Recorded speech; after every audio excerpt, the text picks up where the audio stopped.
ما دينك؟ مقتنع بوجود الله لكن لا أعرف هو في أي دين. في الدين الذي يعظم الإله ويصفه بصفات الكمال والجمال. طب أنا عندي بعض أسئلة ممكن أسألها؟ الذي هو الإسلام طبعا. نعم تفضل. هي إيه المشكلة في تعدد الآلهة؟ المشكلة أن تعدد الآلهة يؤدي إلى فساد الكون. لو كان فيهما آلهة غير الله لفسدتها. لما يكون في تعدد للآلهة يؤدي ذلك إلى الفساد. مثلا فرضنا مثلا والعياذ بالله وجود تعدد آلهة. إله يريد أن يدخل هذا الجنة، والإله الآخر يريد أن يدخل هذا للنار. من اللي كلامه حيمشي؟ الكلام اللي حيمشي على الثاني يجعل الآخر ليس إلها، اللي مشى عليه الكلام.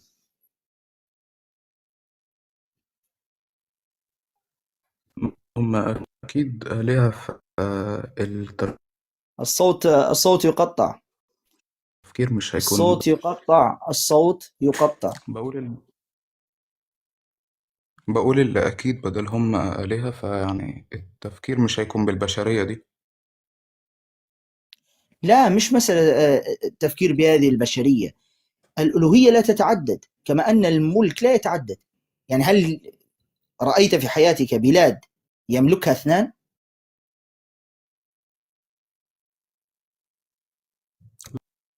لازم يكون الملك واحد، اللي بعده هم الأقل منه.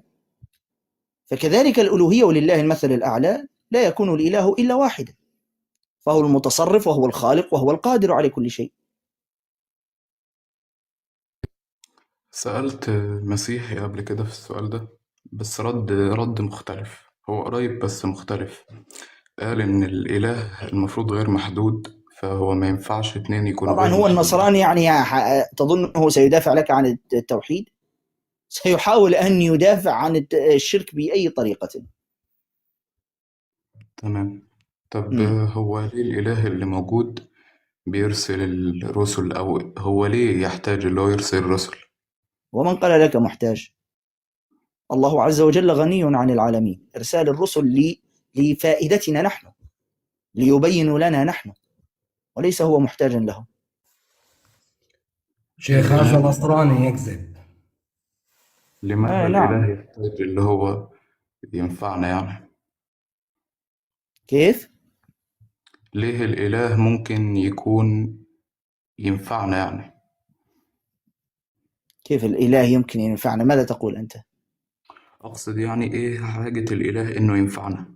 نحن الذين نريد أن ننتفع، نحن المستفيدين من ذلك، من إرسال الرسل ليعلمونا الأخلاق والإرشاد. هل تريد الإله سبحانه وتعالى أن يخلقنا ويتركنا دون إرشاد؟ هذا هكذا يكون أنه ليس حكيما والعياذ بالله، أو عبثي والعياذ بالله. طب تمام. طب في سؤال عندي أنت بس معلش سؤال، أنت ليش غيرت صورتك اللي كانت صورة تدل على واحد نصراني؟ ليش غيرتها؟ ترى مازال طالعة هي على فكرة، لأن التيك توك ما يحولش الصورة مباشرة، لا يزيلها فورا. فلماذا فعلت ذلك؟ لماذا تقمصت شخصية واحد لا ديني؟ أنا آسف فعلا مش قصدي، بس هي دي صورة حسابي القديم. أيوة، يعني أنت نصراني لا. برضو لسه مصر؟ طب سؤال بس.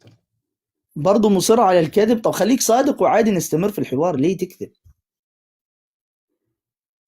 لو هنكمل في الحوار وأنا نصراني فعادي، ممكن لو حضرتك عايز. يا بابا أنا مش عايز ولا عايز، مش موضوعي هذا. أنت ليه كذبت إنك أنت قلت عن نفسك لا ديني وأنت نصراني؟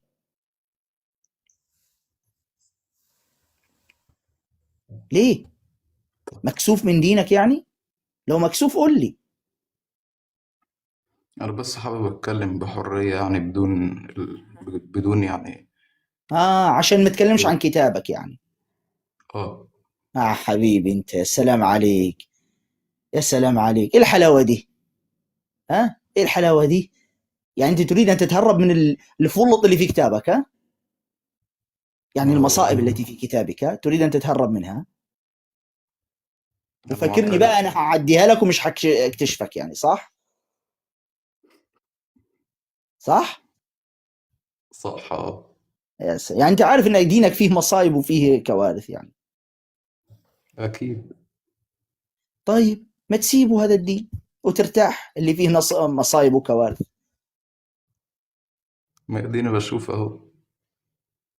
طب يلا تفضل اطرح سؤالك. في ما تكذبش، القرآن. بس مرة تانية ما تكذبش، ها، خليك صادق مرة ثانية. تمام. في مم. القرآن في آية تقريبا بتقول فيما معناه إن السماء الدنيا زينت بمصابيح، فهل ده شيء علمي؟ علمي طبعا. إزاي؟ مصابيح وجعلناها رجوما للشياطين، ايه يعني المشكلة؟ النجوم. معلش ايه المشكلة؟ يعني النجوم بتنزل لا على الشياطين. لا، مش النجوم، الشهب هي اللي بتنزل على الشياطين، والشهب شيء يخرج من النجوم وليس النجوم بذاتها. يعني الشهب هي المصابيح المقصودة في الآية؟ لما أقول لك رميت شخصا برمح، مش أخذت الرمح ورميت فيها كذا، إنما شيء يخرج من الرمح وهو السهم. فالمقصود بذلك هي الشهب التي تخرج من النجوم، وليست النجوم ذاتها ترجم الشياطين. تمام تمام، فهمت. طب في آه. سؤال تاني، هل صحيح إن الرسول قال لا أدري ما، أو فيما معناه لا أدري ما يفعل بي ولا بكم؟ في الدنيا نعم، في بداية الدعوة نعم، النبي صلى الله عليه وسلم لا يدري ما يفعل بي ولا بهم في الدنيا، يعني من سيقتل ومن سيعيش ومن كذا لا يدري بذلك، طبيعي، بشر هو. وهذا في بداية الدعوة. أما في الآخرة لا، أكيد طبعا يعلم في الآخرة. الله عز وجل أخبر بمصير الكفار والمؤمنين على حد سواء في الآخرة. الكفار مصيرهم النار، والمؤمنون مصيرهم الجنة. من ناحية الآخرة الأمر محسوم، كلنا ندري يعني الكافر أين مصيره والمؤمن أين مصيره. أما في الدنيا فلا نعلم أكيد. كنت بحسب اللي هو قصده على الآخرة والدنيا، ولا لا مش لا لا، قصده؟ المقصود بها الدنيا وبعض المسائل وليست كل شيء. لأن يعني في نبوات غيبية تنبأ بها النبي صلى الله عليه وسلم، أخبره الله عز وجل بها، وهذا في بداية الدعوة إلى الله، في بداية البعثة. لم يكن يدري النبي صلى الله عليه وسلم الأمور إلى ماذا ستؤول، لكن بعد ذلك علم وأخبرهم بالفتح وأخبرهم بالنصر في بدر والنصر في باقي المعارك، وأنه سيفتح مكة وسيعود إليها منصورا، أخبرهم بكل التفاصيل، لكن في بداية البعثة لم يكن يعلم. تمام. طب هو القرآن، م. أنا مش عارف إجابة الشيء ده بصراحة. هل القرآن 100% من عند الله؟ يعني اللي هو مش قصدي 100% محرفش من ساعة ما الرسول قاله؟ لم يتغير فيه شيء ولم يحرف منه شيء، ولله الحمد، منذ أن نزل على رسول الله صلى الله عليه وسلم، وسيبقى كذلك إلى يوم القيامة. هذا وعد الله، إنا نحن طب نزلنا الذكر وإنا له لحافظون، وهذا ثابت تاريخي. أنت شوف بنفسك الآن، اذهب، أنا لن أدخلك في مخطوطات ولن أقول لك لو أخطأت في آية أمام مسلم سيصححها لك وكذا، لن أدخلك في كل هذه المعمعة، بل سأقول لك اكتب في الجوجل أو في اليوتيوب، اكتب في اليوتيوب أقدم تسجيل للقرآن الكريم. سهلة صح؟ أقدم تسجيل للقرآن الكريم، يعني قبل حوالي 180 سنة. مشكور أخ سعيد أبو كتف. سيظهر لك تسجيل لسورة الضحى، تسجيل قديم جدا. اسمع أقدم تسجيل للقرآن الكريم لسورة الضحى، واسمع أحدث تسجيل لسورة الضحى في القرآن الكريم. لن تجد اختلاف حتى في أحكام التجويد، لن أقول لك أحرف أو حركات وكذا، لا لا، أحكام التجويد، المدود نفس مدة نفس زمن مدة المد، نفس المدة نفس الزمن، لم يختلف. في كتاب ألفه عالم هندي يا إخوة، كتاب جميل جدا، اسم هذا الكتاب القرآن النص الخالد، تقريبا هكذا والله اسم العنوان. خليني بس راجع الكتاب ثواني.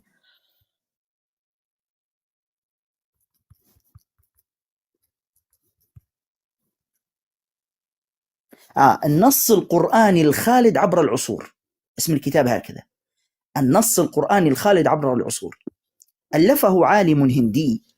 ماذا فعل يا إخوة هذا العالم الهندي؟ كتاب هو عبارة أن يجيب كل المخطوطات القرآنية القديمة والحديثة، يأتي بها ويأتي بنسخة حديثة للقرآن الكريم ويعمل مقارنة، يحط جنب بعض من النسخ، يعني يجيب لك النسخة الأولى والنسخة الثانية على شكل صفحات هكذا، ليبين لك أن القرآن الكريم منذ أقدم نسخة مخطوطية إلى أحدث نسخة لم يتغير، نفس الحروف ونفس كل شيء. اسم الكتاب النص القرآني الخالد عبر العصور. عليكم السلام ورحمة الله وبركاته. تمام، فهمت. طب عندي سؤال أنا مش فاهم إيه المشكلة في موضوع إن المسلمين مثلا مش متفهمين التجسد.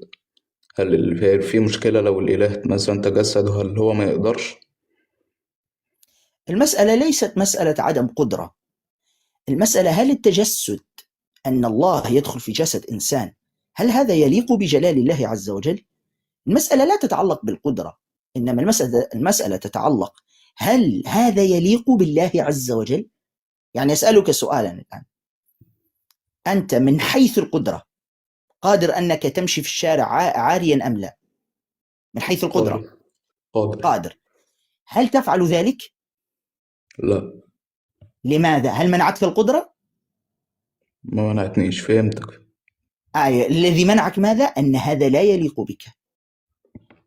تمام؟ ثم سأسألك، التجسد الآن لما نقول إن الإله تجسد، تمام؟ طيب لما الإله يتجسد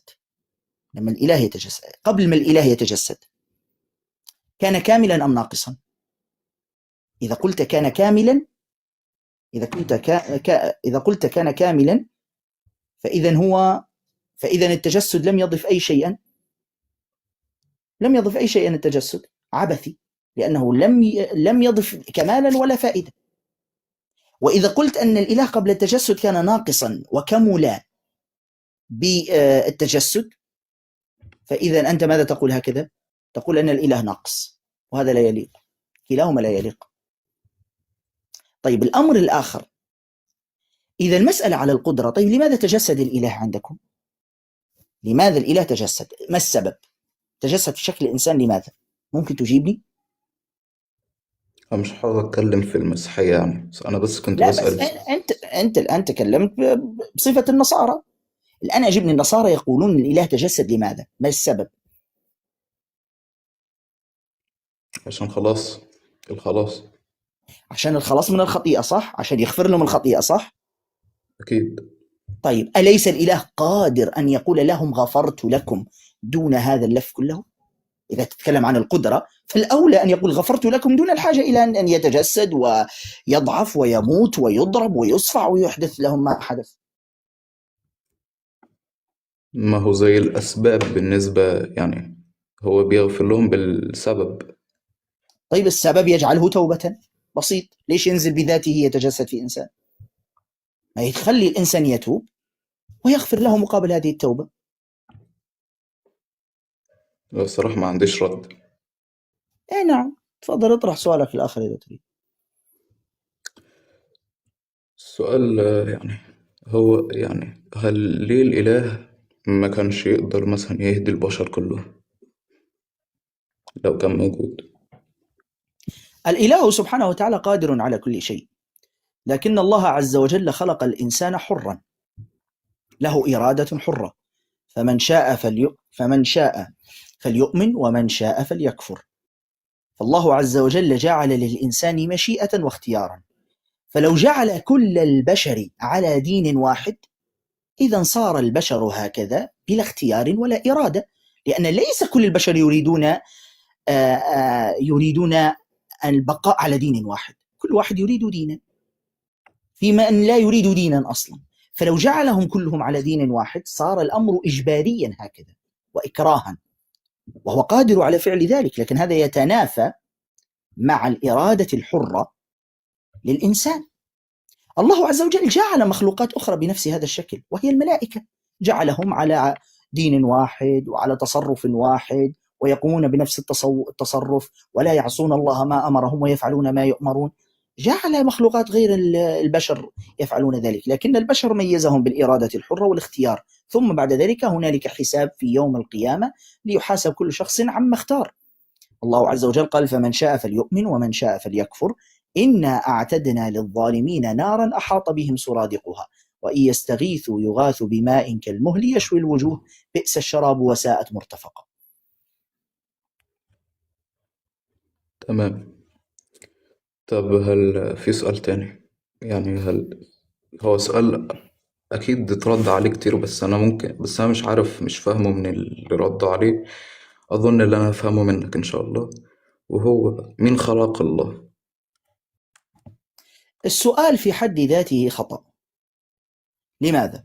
لأن الله سبحانه وتعالى خالق وليس مخلوقا، فكيف يسأل خالقا يقال من خلقك؟ هو يا حبيبي هو خالق، فلا يصح أن نقول من خلقك. ودائما أنا أضرب هذا المثال لتوضيح الفكرة. أنت حين تدخل على مخبز وتسأل الخباز، تقول له: من خبز هذا الخبز؟ من خبز، بس اكتم الصوت، تقول له: من خبز هذا الخبز؟ فيقول لك الخباز: أنا من خبزته. فهل يصح عندها تقول له: ومن خبزك أنت؟ لا يصح، لأنه ليس مخبوزا لتسأل من خبزك. طيب لما تدخل إلى طباخ وتقول له: من طبخ هذه الطبخة؟ سيقول لك: أنا. فهل يصح أن تسأله: ومن طبخك أنت؟ فالطباخ لا يطبخ حتى تسأل من طبخه. حين تدخل إلى والدتك وتراها قد وضعت لك فاكهة على خلاط وأخرجت لك عصيرا طبيعيا، فسألت أمك وقلت لها: يا أمي من خلط هذه الفاكهة؟ فتقول لك: أنا من خلطت بالطاء هذه الفاكهة أي يا ولدي. فهل يصح أن تسألها: ومن خلطك أنت يا أمي؟ فعندها ستصفعك على وجهك صفعة لن ترى بعدها عصيرا طبيعيا، لأن السؤال لا يصح، فهي ليس مخلوطة بالطاء حتى تسألها من خلطك.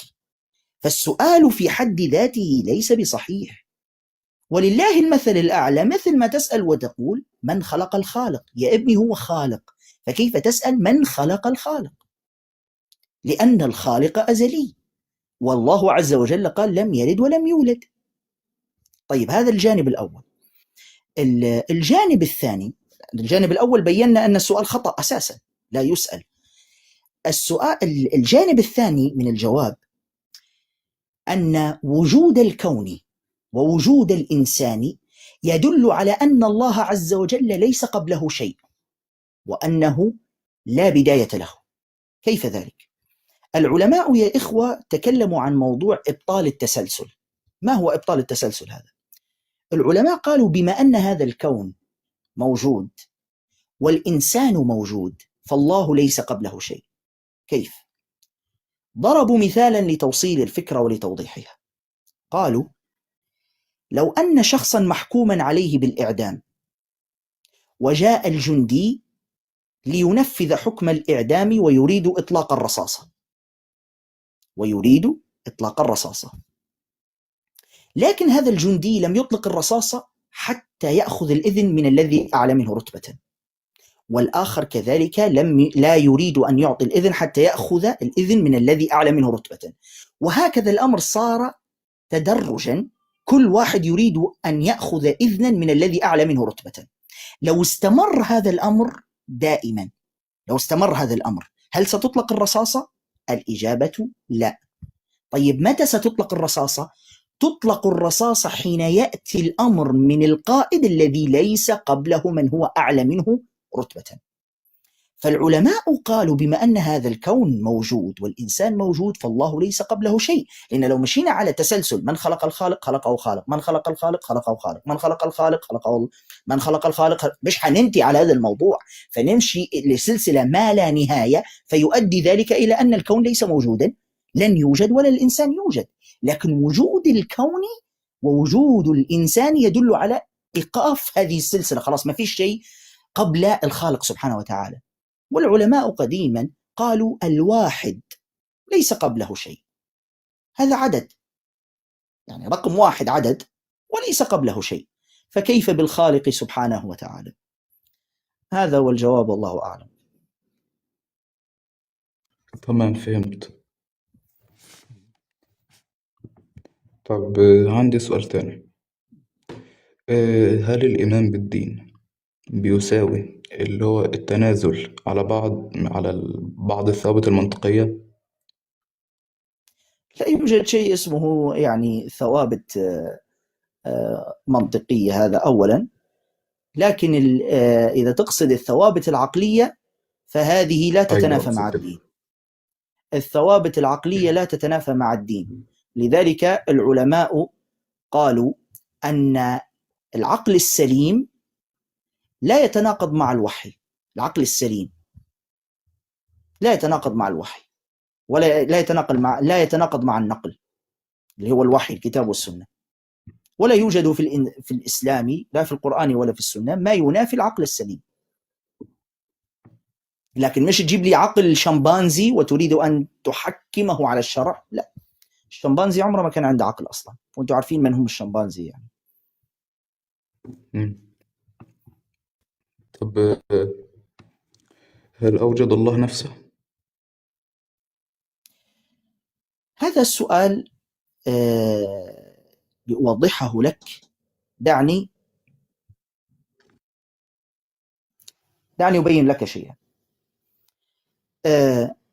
الله عز وجل غيب، والأمور الغيبية حين تقحم فيها العقل سينتهي الأمر تقريبا إلى الجنون. لماذا؟ لأن المسائل الغيبية إذا أردت أن تفهمها بعقلك وحده فهذا استحالة. كيف ذلك؟ أقول لك. العقل عضو من أعضاء الإنسان له حد معين كسائر أعضاء الإنسان، مثل الرجلين لها حد معين في المشي، اليدين لها حد معين في الاستخدام. كل عضو في جسد الإنسان له حد معين، ثم بعد ذلك يقف. المسائل الغيبية العقل وحده لا يمكن أن يستوعبها. يعني أنا لو سألتك الآن، افترض الآن نحن موجودون قبل 1000 سنة، تمام؟ موجودون الآن قبل 1000 سنة يا نوح، كويس؟ خلينا نعد بعضنا الآن، افتح الصوت. تمام. نحن الآن موجودون قبل 1000 سنة. خلينا نتحدث الآن. يا نوح، يوجد سيارة تنقل ركابا، المسافة التي 5 ساعات على الرجلين تخليها نصف ساعة. احنا 1000 سنة قاعدين، قبل 1000 سنة نتكلم. يا نوح، يوجد موبايل، هاتف أتكلم فيه أنا في بلاد والآخر في آخر الدنيا، والصوت مسموع واضح جدا. يا مش نوح، معقول. هناك طيارة، شوف أنا قاعد أكمل لك. يا نوح، هناك طيارة تأخذ أناسا من مسافة لو بالسيارة 20 ساعة، بالطيارة 2 أو ساعة. يا نوح، هناك شيء اسمه شات جي بي تي يتحدث معك لكنه ليس إنسانا. يا نوح، هناك شيء اسمه جوجل، إذا بحثت عن المعلومة تخرج مباشرة. يا نوح، هناك شيء اسمه تيك توك وبث مباشر وجستات واتصالات. يا نوح، هناك كاميرا. يا نوح، هناك فايبر، هناك واتساب، هناك تليجرام، هناك يوتيوب، فيسبوك، تخاطب الناس في كل العالم ويسمعونك بوضوح. هل عقلك سيستوعب كل ذلك قبل 1000 سنة؟ أكيد لا. لا. السبب لماذا؟ لأنها أمور غيبية عنك. طيب لماذا الإنسان الآن يستوعب كل ذلك؟ لماذا الإنسان الآن يستوعب الهاتف والتيك توك والفيسبوك كل هذا كله يستوعبه بشكل عادي جدا؟ يعني لو قلت الآن للناس زين خير الله في بث مباشر، عادي، ما يستغرب شيء. لماذا؟ لأنه صار مشاهدا. فحين صار مشاهدا صار الأمر متقبلا في عقل الإنسان. لذلك عقل الإنسان لا يستوعب إلا ما يشاهده. الأمور الغيبية أنت كيف حتقنع إنسان الله سبحانه وتعالى غيب؟ نحن وضحنا أنه لم يخلق سبحانه وتعالى وبينا وضربنا أمثلة، لكن تفاصيل يعني كيف هو أزلي وكيف كذا، كيف سأشرح لك أمرا غيبيا هو غائب عنك وعني؟ طيب أنا كيف آمنت بذلك؟ آمنت بذلك لأنه جاءني من مصدر ثقة. لأن المسائل التي تفوق العقل أو المسائل الغائبة عن البصر نؤمن بها عن طريق مصدر الثقة. لأن من مصادر التلقي يا إخوة هو الشيء اسمه مصادر المعرفة، شيء اسمه خبر الثقة. شيء اسمه خبر الثقة، يعني أنت الآن تشاهد قناة إخبارية قالت لك غزة فيها وفيها وفيها وفيها. أنت موجود في غزة؟ لا، في الواقع هو غيب عنك هذا. طيب لماذا أنت صدقت أن كل هذا يحدث بغزة؟ لأن ناقل لك الخبر ثقة، رغم أن الأمر هذا غائب عنك. أنت غزة ما تراها أمام عينيك الآن. قل لي طيب أنا أراها في نشرة الأخبار. طيب أنا أدرك أن هذه غزة، إيش يمكن أوكرانيا، يمكن أي بلاد أخرى. لماذا أنت صدقت بذلك؟ لأن ناقل الخبر ثقة، فآمنت من خلال مصدر ثقة. لما أنت يذهب مثلا والدك إلى الصين وأنت في حياتك ما شفت الصين، عمرك ما شفت الصين ولا شفت الشعب الصيني، وجاءك والدك حين عاد من الصين وأخبرك وقال لك الصين وضعها كذا وكذا وكذا، الشعب الصيني عايش كذا وكذا وكذا، يفطرون كذا، يتغدون كذا، يتعشون كذا، يستيقظون إلى أعمالهم كذا، يعودون من أعمالهم كذا، ساعة كذا، ينامون ساعة كذا، وأنت مصدق كل هذا الأمر بيقين تام، رغم أنك لم ترى الصين ولم ترى الشعب الصيني وتفاصيله. لكن لماذا صدقت هذا الأمر؟ لأن الذي نقل لك الخبر هو مصدر ثقة وهو والدك. ونحن نؤمن بالغيبيات سواء عن الله سبحانه وتعالى أو عن غير الله عز وجل، نؤمن بها لأنها جاءتنا من شخص لقب بالصادق الأمين ولقب بالصادق المصدوق، ولم يجرؤ أحد على تكذيبه حتى من أعدائه. كانوا يضعون عنده الأمانات رغم كفرهم به صلى الله عليه وسلم. هذا هو الأمر بكل بساطة. لكن أن تقحم عقلك في كل مسألة غيبية هذا استحالة. فالعقل لا يدرك ما خلف الجدار، فهل سيدرك الخالق سبحانه وتعالى؟ لذلك الله عز وجل قال لا تدركه الأبصار. أنا مقدر أنك أنت عقليا الآن مش هتستوعب. طيب كيف الله سبحانه وتعالى أزلي؟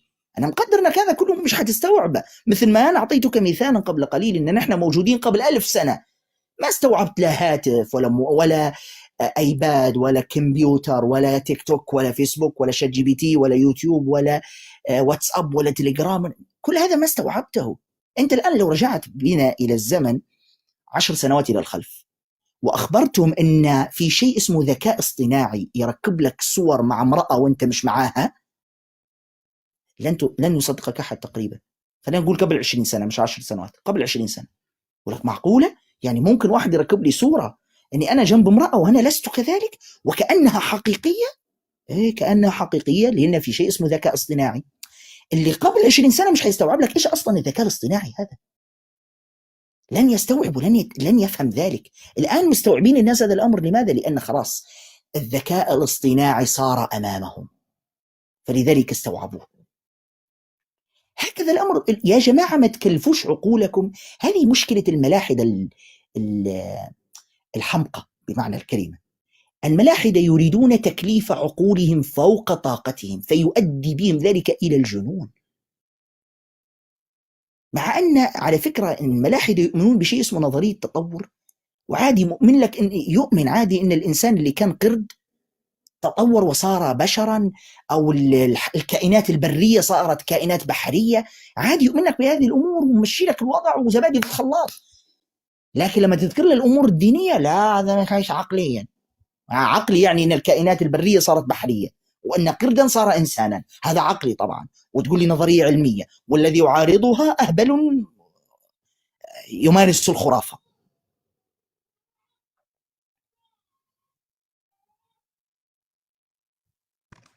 تمام يا شيخ، خلصت.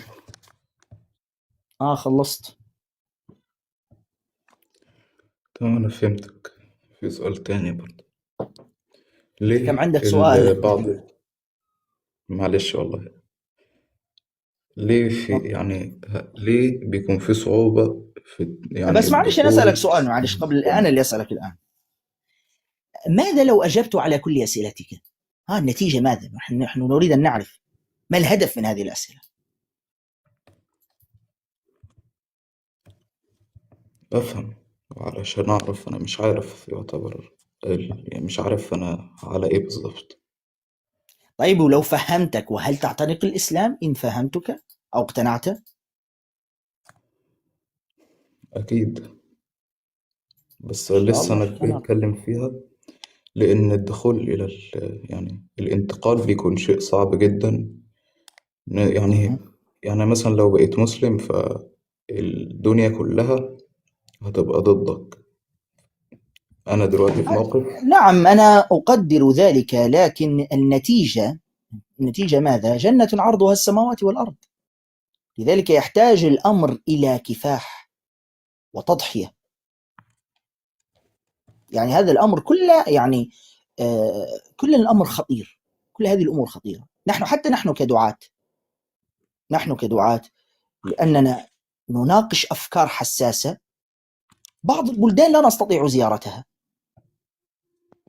مع أني ممكن أخرج سياحة مع أهلي وكذا، لكن بعض البلدان لا أستطيع زيارتها لأنها خطرة بالنسبة لي، وأخذت بالأسباب لعدم زيارتها. ضحيت بهذا الشيء، مقابل الدعوة إلى الله عز وجل. تمام. طب ده سؤال برضه عندي. أنا آسف بس الأسئلة لحظة طويلة. يا إخوة، بالله خلينا نشد الهمة في المشاركات، الله يجزيكم الخير. كذلك القادر على تحقيق الأهداف ليرتفع البث إلى توب 1 رائج، اقتربنا من ذلك. يعني خلينا نشد الهمة، الله يجزيكم الخير. مش تفضل. هحاول أشفر السؤال بس. هي إيه مشكلة الأديان مع إنهاء النفس؟ آه قصدك صح. الانتحار. نعم، لأن النفس التي بين جنبيك ليست ملكا لك، فهي ملك لله سبحانه وتعالى. وضعت أمانة بين جنبيك، لا يحق لك التصرف فيها كما شئت.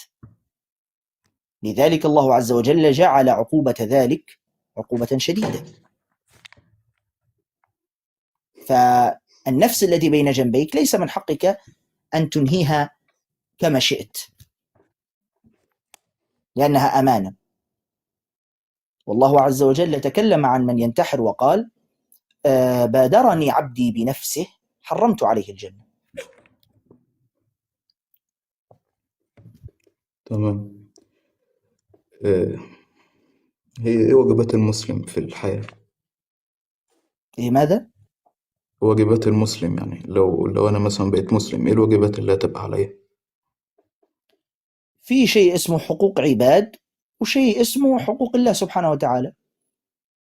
أول ما يقوم به أركان الإسلام الخمسة، هو أن يشهد أن لا إله إلا الله وأن محمد رسول الله، ويقيم الصلاة، ويؤتي الزكاة إذا عنده المال الذي بلغ النصاب وحال عليه الحول، ويصوم رمضان، ويحج البيت إن استطاع إليه سبيلا.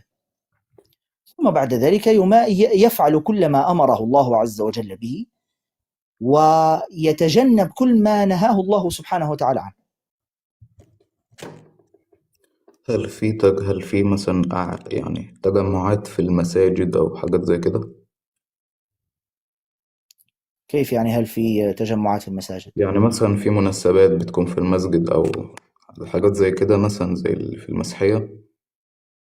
نعم في طبعا صلاة الجمعة، صلاة العيدين، وطبعا باقي الصلوات الخمس الأفضل هي أن تصلى في المسجد. تمام. هو أنا كان عندي أسئلة كتير، بس يعني همشي دلوقتي عشان يعني حضرتك باين عليك يعني اللي انت مشغول. لا لا لا، مش مشغول، معك، تفضل. ما دامك طالب للحق مشكور. معك إن شاء الله. الشيخ مداخلة بسيطة من فضلك لنوح. يا أخ نوح، أنا أعلم البلد التي أنت تعلم الآن بها، وإذا اخترت دين الله الحق الإسلام لا تخشى شيء، فنحن نستطيع أن نوجهك لأشخاص يحتضنوك. لا تخف من أحد، يحتضنوك ويكونون لك عونا بإذن الله. لا تخشى شيء، فأنت باحث عن الحق، وبإذن الله أنت في بلد مصر أم الدنيا. لو رأوا غلبانا في الطريق لا يوجد لديه قوت يومه، الفقير قبل الغني يعينه. ولا تخشى شيء، إن أسلمت نستطيع أن نوجهك لأشخاص يعينونك ويأخذون بيدك ويعلموك دين الله عز وجل. شكرا على المداخلة يا شيخ.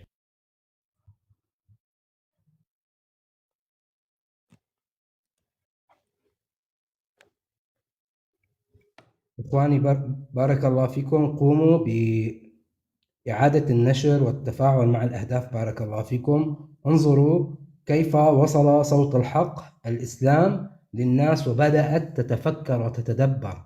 هذا الأخ لم يصعد إلينا لولا أنه عاقل وتفكر وتدبر ورأى أن في ديانته مخالفة للعقل البشري الذي خلقه الله عز وجل، وخلق به النجدين، وخلق له النجدين، الطريقين، طريق الخير وطريق الشر. بدأوا يتفكرون من تفاعلكم. الله أكبر يا أسود التوحيد، بارك الله فيكم. قوموا بإعادة النشر والتفاعل معه لكي يصل صوت الحق الذي يعرف بالدليل. ما أجابك يا نوح إجابة الشيخ إلا بالدليل وبالبرهان وبالمثال. فنحن دين لدينا مرجعية، القرآن الكريم الذي أنزل على محمد عبر الوحي وهو من عند الله عز وجل. فبارك الله فيكم يا أخوة، قوموا بالتفاعل. جزاكم الله كل خير، لعل الله عز وجل يهدي بكم قلب إنسان.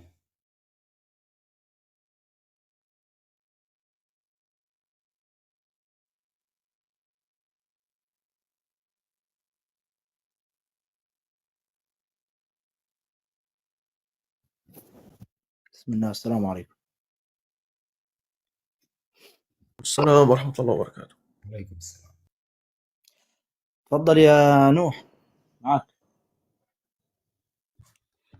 تمام يا شيخ. أنا في قصة يعني لوط، في قصة لوط، لما أظن الصوت جبريل يقطع عندك. أهلك القرية، فهل سمعت يعني هو طبيعي إن يا حبيبي الصوت القرية يقطع كان عندك. فيها أطفال، فالأطفال دول المفروض هلكوا؟ ما يسمعش هذا. يا نوح ممكن تعيد تمام. السؤال؟ سامعني كده؟ صوتك بيقطع. بقول في قصة لوط، جبريل على ما أظن هو اللي أهلك القرية، أظن كان اسمها سدوم، ومش عارف تقريبا قلبها ولا حاجة زي كده. فهل هي طبيعية كان فيها أطفال، فهي إيه مصير الأطفال اللي كانوا فيها؟ أولا الله عز وجل حين أخبرنا بعذاب الأمم السابقة التي ارتكبت ذنوبا، أخبرنا سبحانه وتعالى أنه لم يعاقب منهم إلا الظالمين المخطئين المذنبين. وهذا بينه الله عز وجل في عدة آيات.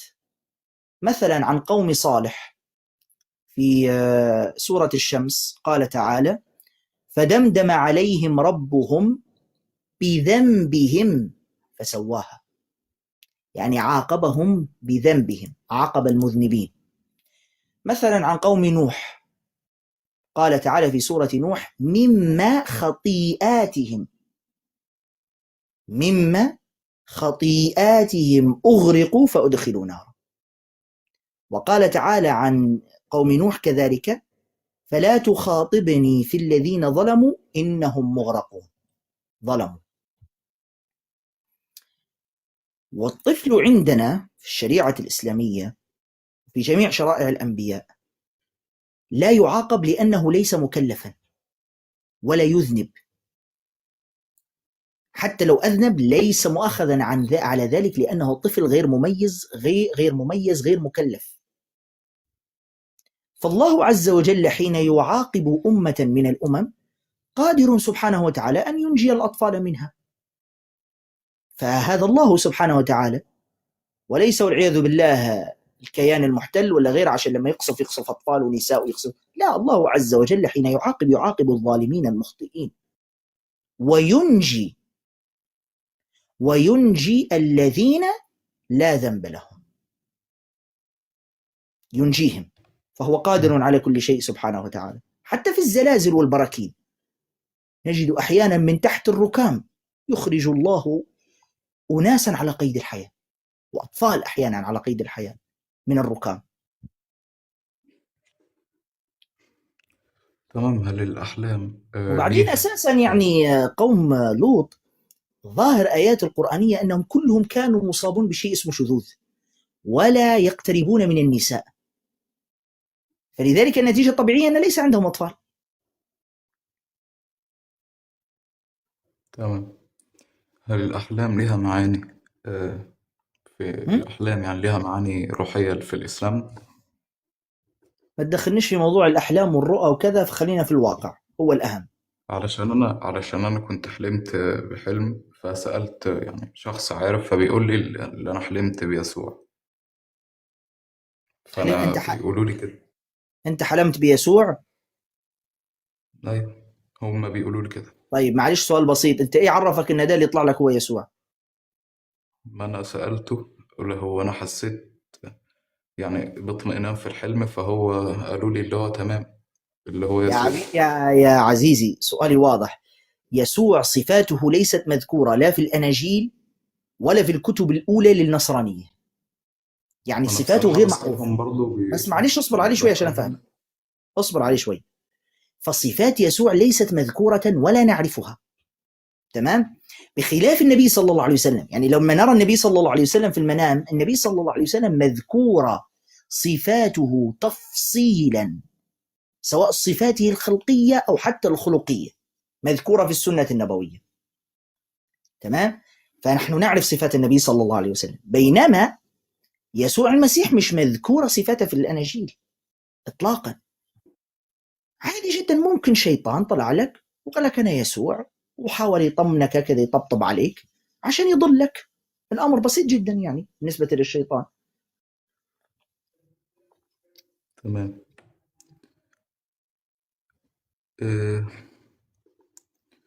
هل هو ليه الإله مثلا لو موجود فهيدخل ناس ما النار تقولش يا أبدية؟ حبيبي يا أستاذ، ما تقولش لو أنت تقول لو أن الإله ليس موجودا لما كنت أنت موجود. من أوجدك أنت؟ من أوجد هذا الكون وجعله بهذا الإتقان والإبداع والإحكام؟ وجود الإله سبحانه وتعالى لا شك فيه، قال تعالى أفي الله شك فاطر السماوات والأرض. جزاك الله خيرا يا أخ لونس، بارك الله فيك. هو أنا بالنسبة لي يعني أنا بشوف لو حضرتك عندك رد الموضوع ده اتفضل برضه رد. بالنسبة لي يعني الناس اللي بيقولوا الضبط الدقيق وإن الكون مظبوط وكده، بالنسبة لي مثلا زي شخص رمى أسهم عشوائية في الغابة وجت في شجرة، أم حط دورية حمراء حوالين الشجرة حوالين السهم وقال السهم صاب. هو شيء عشوائي، هو اللي حط عليه الدايرة وقال اللي هو صاب، فده بالنسبة لي. صح. حضرتك فين؟ حتى أنا امبارح أخذت هذا الماوس فرميته على الشباك فأخرج جناحين ثم سهمين ثم زجاجتين ثم بعض الألواح فتكون شباكا لغرفتي. حتى امبارح جربت أنا هذه الفكرة، نجحت على فكرة. ايش رايك في كلامي؟ فكرتك وصلت تمام. يعني تمام. عبط صح؟ اقتنعت انه عبط صح؟ أيوه. كويس. تمام.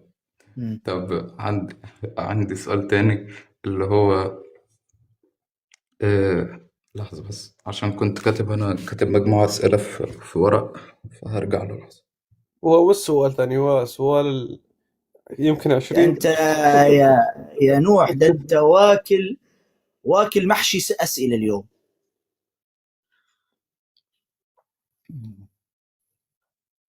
الله أكبر يا أسود التوحيد.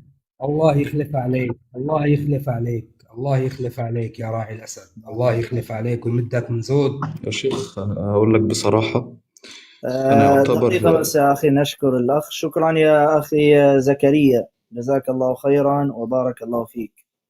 أسأل الله أن يعوضك. تفضل يا نوح. أنا يعتبر أنا بقول لك يعني بصراحة، أنا حاسس إن أنا في كبر أو خوف من الحقيقة، زي اللي هو كبر أو خوف من اللي أنا عارف الحقيقة ومش قابلها، علشان لو قبلتها الدنيا كلها تبقى عكس، الدنيا كلها زي السكاكين يعني. يعتبر ممكن أموت أصلا لو قبلت الحقيقة بشكل علني زي كده. فأنا مش عارف أعمل، يعني مش عارف ده شيء. وأظن اللي فيه مسيحيين أو أشخاص في دول كتيرة يعني بيمروا بالشيء ده، فأنا مش فاهم أعمل إيه يعني بالظبط في الموضوع ده. هل ربنا بيعذر شيء زي ده؟ الكفر لا عذر له، هذا أولا. ثانيا يا أخي نوح، أنت ينطبق عليك التحذير الإلهي من الشيطان. الله عز وجل ماذا قال عن الشيطان في سورة البقرة؟ قال: الشيطان يعدكم الفقر، بخوفك، الدنيا كلها حتجي عليك، سيقتلونك، سيفعلون بك ويفعلون بك، وستكون منبوذا فقيرا لا قيمة لك، ويبدأ يخوفك ويرعبك، لأنه يريد أن يصدك عن الحق. وهذه من البشائر أن الإسلام هو الحق، لأن لو لم يكن الإسلام هو الحق لما رأيت محاولات من الشيطان أن تمنعك من اعتناق الإسلام. يعني لو أنت عكسنا الآن، تفكر في النصرانية ولا تفكر في اليهودية أو كذا، ستجد تسهيلات من الشيطان. لا اليهودية، ده اليهود هم أغنى الناس في العالم، أثرياء العالم من اليهود، أنت اعتنق بس وحتشوف الدنيا زي الفل.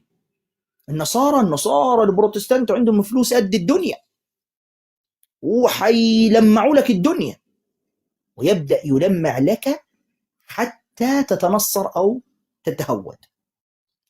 لكن عند الإسلام يعدك بالفقر. لماذا؟ يحاول أن يخوفك. أنت كم تبلغ من العمر الآن؟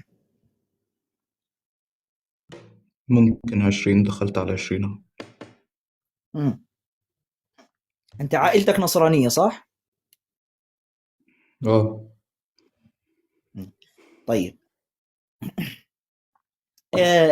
أنا الذي أنصحك به أنك الآن لا تعلن الأمر، لا تعلن الأمر، وتواصل معنا، نحاول كيف نتكلم مع أناس هناك متخصصين في إجراءات إشهار الإسلام هناك. تمام. الله أكبر والعزة لله. الله أكبر يا أسود التوحيد. جزاك الله خيرا يا أخي زكريا، بارك الله فيك. أسأل الله أن يحفظك إن شاء الله. فهمت علي يا أخ نوح؟ فنحاول كيف ننهي لك الإجراءات بشكل قانوني. الآن لا تعلن شيئا لأهلك وكذا، وحتى نشوف الوضع إن شاء الله تعالى. الأهم أنك تكون مقتنع في داخلك أن الإسلام هو الحق، والباقي كله سهل. تمام، أشكرك. الصلوات أنت أظن مقتنع في داخلك أن الإسلام هو الحق؟ ها؟ بصراحة ممكن، يعني بنسبة كبيرة. لا، ما تقولش ممكن أو كذا، لابد أن يكون عندك يقين. لو في مانع من الموانع أخبرني حتى أساعدك إن شاء الله، لكن لا تعتنق حتى تكون متيقنا 100%.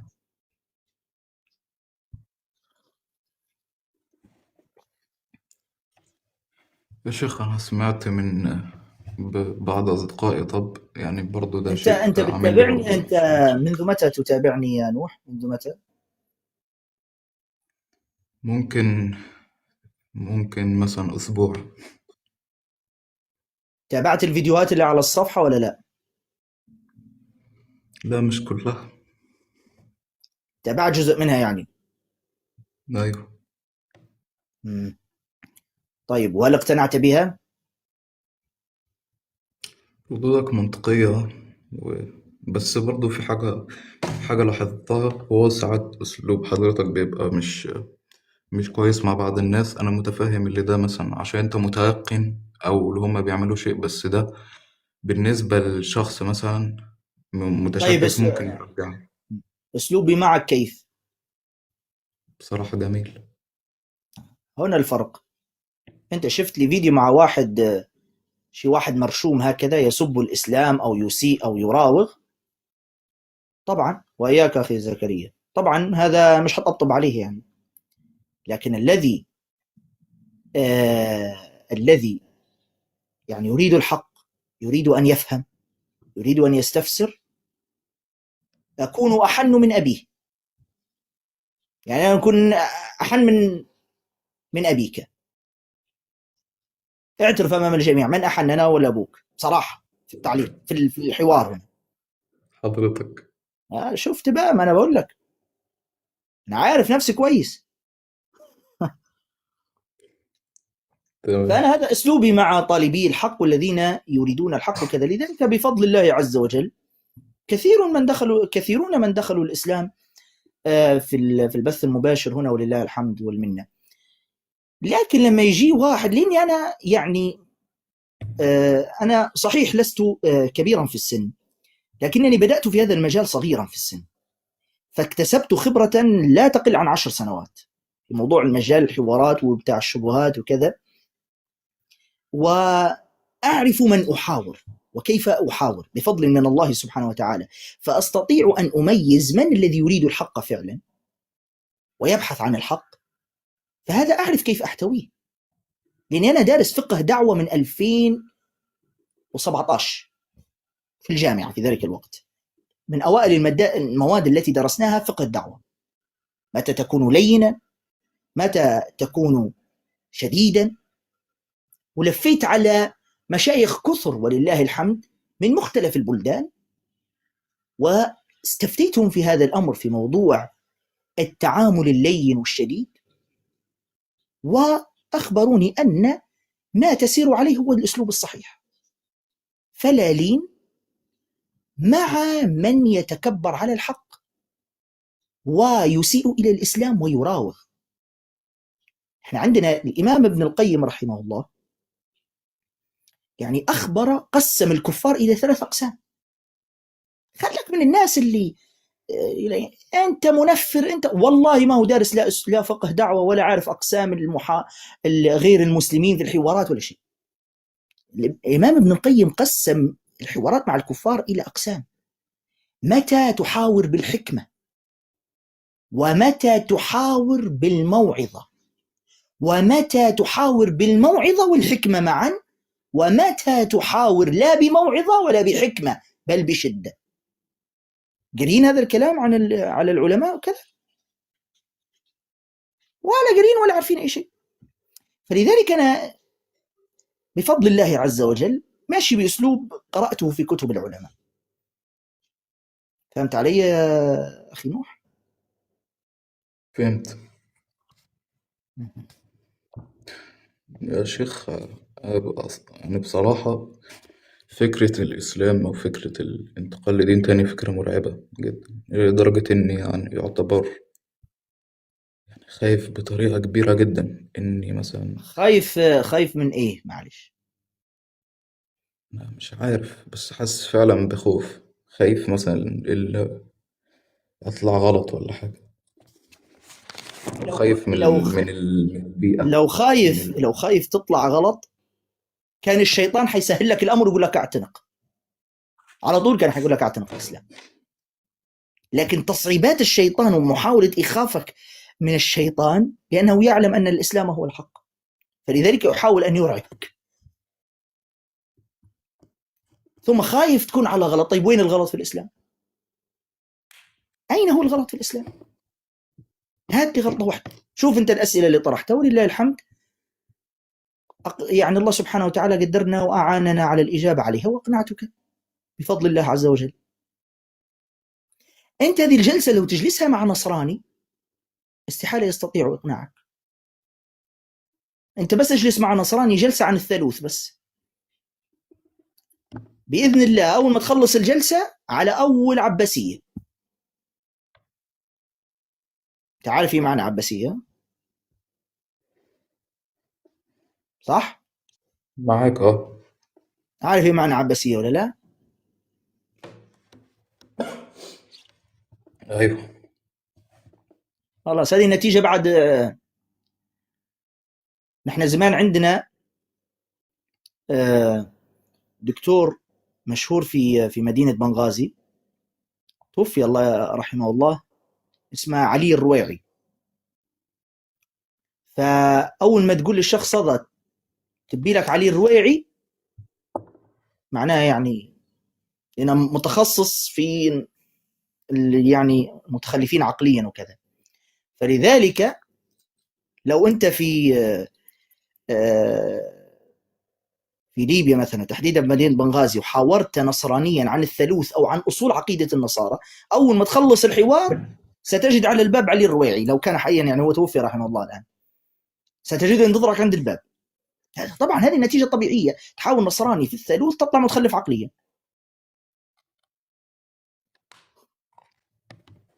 وأنا أحمد الله سبحانه وتعالى أن ما زال الناس على عقولهم لما يسمعوا بعض الحوارات عن النصارى وكذا، فالحمد لله أن ما زالوا على عقولهم يعني. والله هذه ليست إساءة يا إخوة، أقسم بالله عقيدة النصارى تهبل الواحد، وانتم شفتوا الحوارات بعينكم،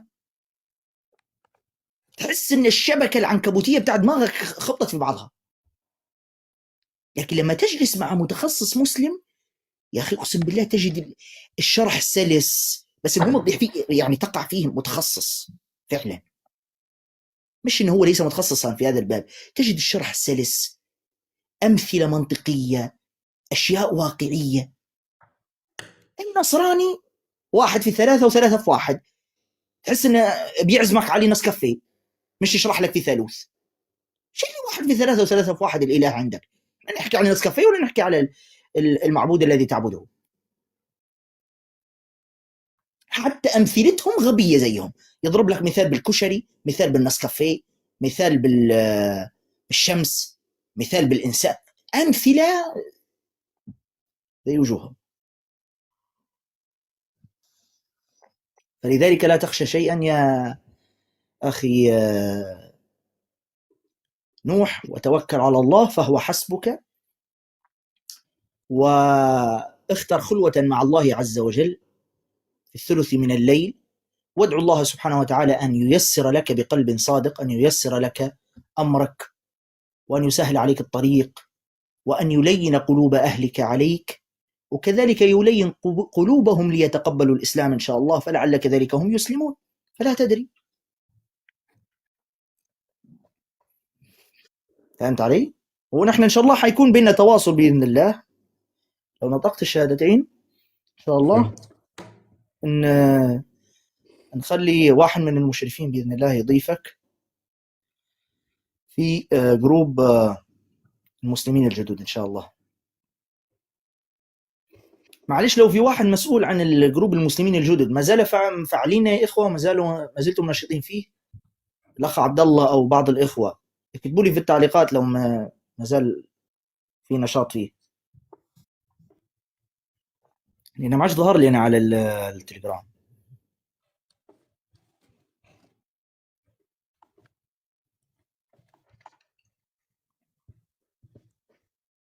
يا أخ نوح، أخبرنا الله في القرآن الكريم: إن الذين قالوا ربنا الله ثم استقاموا تتنزل عليهم الملائكة ألا تخافوا وألا تحزنوا وأبشروا بجنات التي كنتم توعدون لا تخشى شيء بإذن الله.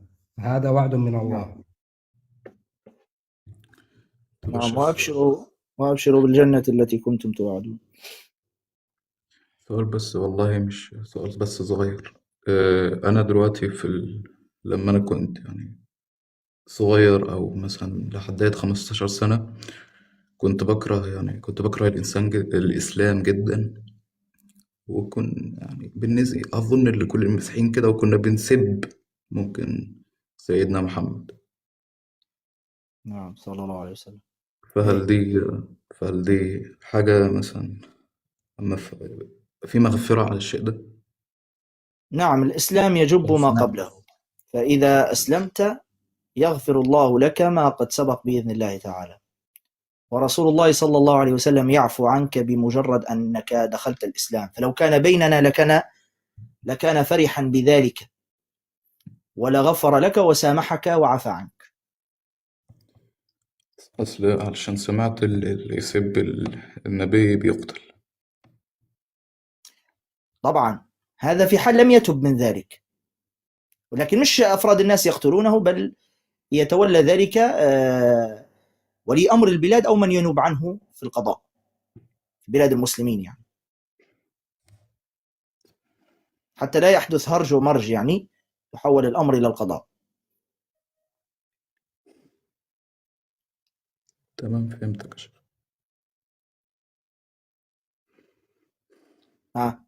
تنطق إن شاء الله.